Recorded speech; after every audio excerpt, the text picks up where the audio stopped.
Hi friends, Mahabharatam సభాపర్వంలోని ద్వితీయశ్వాసం 3 గురించి ఇప్పుడు మనం తెలుసుకుందాం. అంతకంటే ముందుగా ఇప్పటి వరకు మన ఛానల్ను కనుక సబ్స్క్రైబ్ చేసుకోకపోతే సబ్స్క్రైబ్ చేసుకోండి. పక్కనే వచ్చిన బెల్ ఐకాన్ నొక్కి ఆల్ సెలెక్ట్ చేసుకుంటే మేము ఇలాంటి వీడియోస్ అప్లోడ్ చేయగానే ముందుగా మీకు నోటిఫికేషన్ వస్తుంది. దుర్యోధనుని తమ్ముడు వికర్ణుడు ఈ సభలో ఉన్న కురు వృద్ధులు, గురువులు, పెద్దలు అందరూ మౌనంగా ఉన్నారు. మిగిలిన వారైనా ధర్మం చెప్పండి, ఆలోచించండి, ఇక్కడ జరుగుతున్నది ధర్మమా అన్నాడు. ఎవ్వరూ బదులు చెప్పకపోవడం చూసి వికర్ణుడు, నేను ఇక్కడ ధర్మ నిర్ణయం చేస్తాను. జూదం, వేట, మద్యపానం, అతిగా తినడం దురలవాట్లు. వీటి వలన మానవులు ధర్మం తప్పి ప్రవర్తిస్తారు. అలాంటి వారు చేసే పనులు లెక్కలోకి రావు. ఒక జోదరి చేత పిలవబడిన వ్యసనపరుడైన మరో జోదరి ధర్మరాజు పాండవుల ఉమ్మడిధనమైన ద్రౌపదిని పణంగా పెట్టి ఆడివాడడం ధర్మం కాదు. పైగా రజస్వలైన ఏకవస్త్రను సభకు తీసుకురావడం అన్యాయం అన్నాడు. కర్ణుడు వికర్ణుణ్ణి చూసి, ఎందుకీ అధిక ప్రసంగం, చిన్నవాడివి, ధర్మం గురించి నీకేమి తెలుసు? ఇంతమంది పెద్దలు ఉండగా ధర్మ నిర్ణయం చేయడం నీకు తగదు. ద్రౌపది ధర్మరాజు ధనం కనుక ధర్మ విజిత, లేకుంటే పాండవులు అంగీకరిస్తారా? పెక్కుమంది భర్తలు కలిగిన ద్రౌపది బంధకి.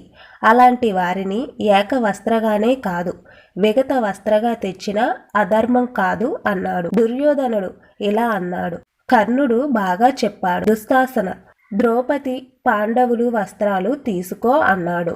దుశ్శాసనుడు ఇది ధర్మం కాదు అని కూడా ఆలోచించక ద్రౌపది కట్టుకున్న చీరను లాగాడు. విచిత్రంగా ద్రౌపదిని ఉన్న చీర వదలలేదు. లాగుతుంటే అలాంటి వస్త్రాలు వస్తూనే ఉన్నాయి. విప్పిన చీరలు గుట్టలుగా పడ్డాయి. కానీ ద్రౌపది నడుముకు చీర అలాగే ఉంటుంది.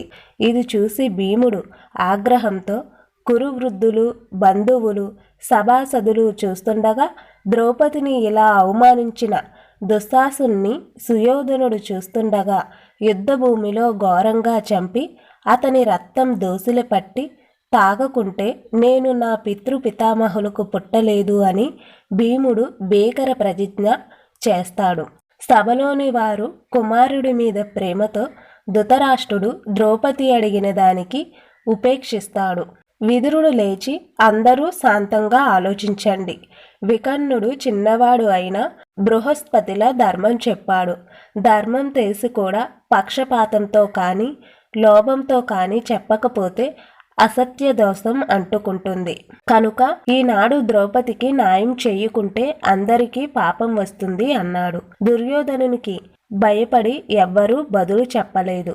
ద్రౌపది సభాసదులను చూసి, నేను పాండవుల ఇల్లాలని, లోక ఆరాధ్యుడైన శ్రీకృష్ణుడి సోదరిని, ఇలా అవమానింపబడ్డాను. నేనడిగిన దానికి ఎందుకు బదులు చెప్పరు?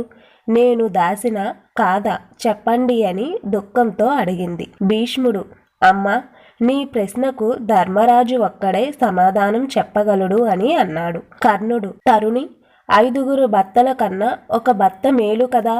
జోదంలో భార్యను ఓడిపోని వ్యక్తిని భర్తగా ఎంచుకో అని ఎగతాళి చేస్తాడు. సుయోధనుడు వచ్చి నా తొడపై కూర్చో అని ద్రౌపదికి సైగ చేస్తాడు.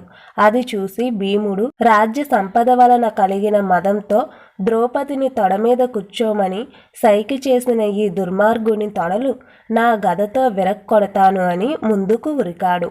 భీష్ముడు, ద్రోణుడు, విదురుడు ఇది తగిన సమయం కాదని శాంతింపచేస్తారు. అప్పటికి చెలించిన గాంధారి విదురుణ్ణి తీసుకుని ధృతరాష్ట్రుని వద్దకు వచ్చి ద్రౌపదికి జరిగిన అవమానాన్ని వివరించింది. ధృతరాష్ట్రుడు, సుయోధన, పాండవ పట్టమహిషిని ఇలా అవమానించడం తగునా అని ద్రౌపదిని పిలిచి, అమ్మా ద్రౌపది, నా కోడల్లో నీవు గౌరవింప తగినదానివి. నీకు ఏమి వరం కావాలో కోరుకో, ఇస్తాను అన్నాడు. ద్రౌపది, ముందు నా భర్తను దాస్యం నుండి విముక్తుణ్ణి చేయండి అని అడిగింది.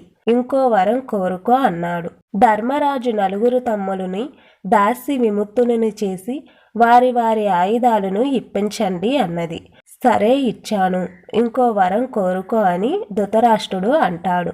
క్షేత్రీయ సతికి 2 వరాలు కనుక ఇక వరాలు కోరరాదు అన్నది. ద్రౌపది ధర్మనిన్నతికి ధృతరాష్ట్రుడు సంతోషించి పాండవులను పిలిచి జోదంలో పోగొట్టుకున్న రాజ్యాన్ని సమస్త సంపదలను తిరిగి ఇచ్చి, నేను బుద్ధి లేక జోదాన్ని ఉపేక్షించాను, వృద్ధుడును, అల్పబుద్ధిని, మీ తల్లి గాంధారి ముఖం చూసి దుర్యోధనాదులను మీ పట్ల చేసిన అపచారాన్ని క్షమించండి, మీరు ఇంద్రప్రస్థానానికి వెళ్ళి హాయిగా రాజ్యం చేసుకోండి అని దీవించాడు.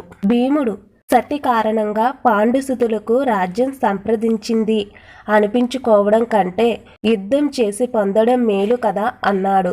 ధర్మరాజు భీముణ్ణి వారించి ఇంద్రప్రస్థానానికి తీసుకువెళ్ళాడు. దుర్యోధనుడు కర్ణుడు శకునితో ఆలోచించి ధృతరాష్ట్రుని వద్దకు వెళ్ళి, తండ్రి, శత్రువులను చంపడం వివేకమని దేవగురువు బృహస్పతి చెప్పాడు. పాండవులు మనకు శత్రువులు, ఎంత చేసినా మనం వారికి మంచి వాళ్ళం కాదు. మనం వాళ్ళని విడిచిపెట్టి తప్పు చేశాం. అర్జునుడు గాంధీవం, భీముడు గదాయుధం, ధర్మరాజ నకుల సహదేవులు వారి ఆయుధాలు పడితే మనం వారిని గెలవడం సాధ్యం కాదు.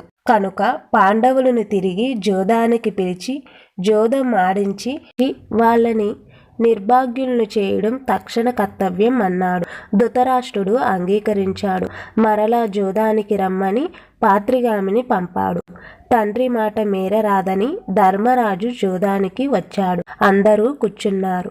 శకుని ధర్మరాజా, ధృతరాష్ట్ర మహారాజు మీరు పోగొట్టుకున్న సమస్త సంపదలు రాజ్యాన్ని ఇచ్చాడు కనుక అవి జోదంలో పెట్టడం తగదు. ఓడిన వారు వస్త్రములు ధరించి కందమూలములు తింటూ 12 వనవాసం, 1 సంవత్సరం అజ్ఞానవాసం చేయాలి. ఇది పందెం, ఇందుకు మీరు అంగీకరిస్తే అన్నాడు. ధర్మరాజు సరే అన్నాడు. జోదం ఆడాడు, ఓడిపోయాడు. అరణ్యానికి పోవడానికి సిద్ధమయ్యారు. పాండవులు కుంతీదేవి వద్దకు వచ్చారు. ఆమె, పుత్రులారా, ఇలాంటి దుస్థితి వస్తుందని ముందుగా ఊహించి మీ తండ్రి మాద్రి స్వర్గానికి వెళ్ళారు. నేను దురదృష్టవంతురాలిని కృష్ణ, నా కుమారులను కాపాడు అని ప్రార్థించింది. కొడుకులని కోడలను దీవించి పంపింది.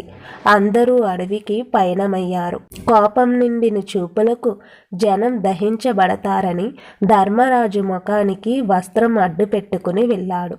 ఎట్టకేలకు యుద్ధంలో బహుబలం ప్రదర్శించే అవకాశం వచ్చిందని భీముడు రమ్ము విరుచుకుంటూ వెళ్ళాడు.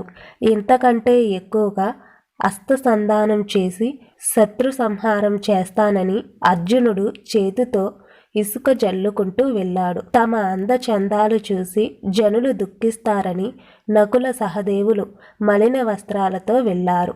తడిసిన బట్టలతో, వీడిన కురులతో దుఃఖిస్తూ యుద్ధంలో భర్తలను పోగొట్టుకున్న కౌరవుల భార్యలు ఇలా రాజ్యం వదిలి వెళతారని సూచిస్తూ ద్రౌపది వెళ్ళింది.